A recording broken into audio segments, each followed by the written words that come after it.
Hi, it's Gita, and this is Practical Civics. Let's talk a little bit about tariffs. Of course, that word has been in the news constantly with Liberation Day, where Trump announced these broad sweeping tariffs, then all the lawsuits. And last week, the U.S. Court of International Trade unanimously ruled against President Trump's signature tariffs, which all had me wondering, what power does the president have to levy tariffs?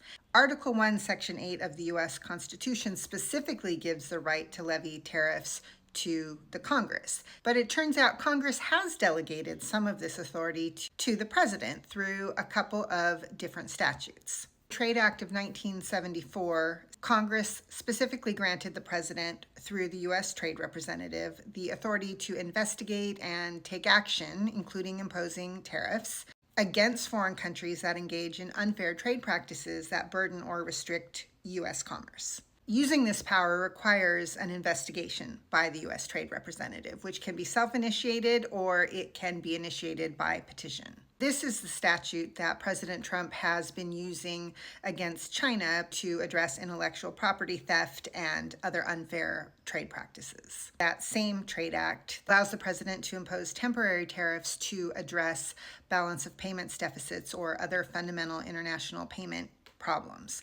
That's not one of the provisions that President Trump has been using, though. And going back a little further, the Trade Expansion Act of 1962 allows the president to impose tariffs on imports if the Secretary of Commerce, in consultation with the Department of Defense, determines that such imports threatens to impair U.S. national security. And this is the provision that President Trump has used to impose tariffs on steel and aluminum imports. The statute President Trump has relied on to impose his across-the-board tariffs and those minimum tariff rates is the International Emergency Economic Powers Act of 1977. That act grants the president broad powers to deal with any unusual and extraordinary threat which has its source in whole or substantial part outside the United States, and which threatens the national security, foreign policy, or economy of the United States.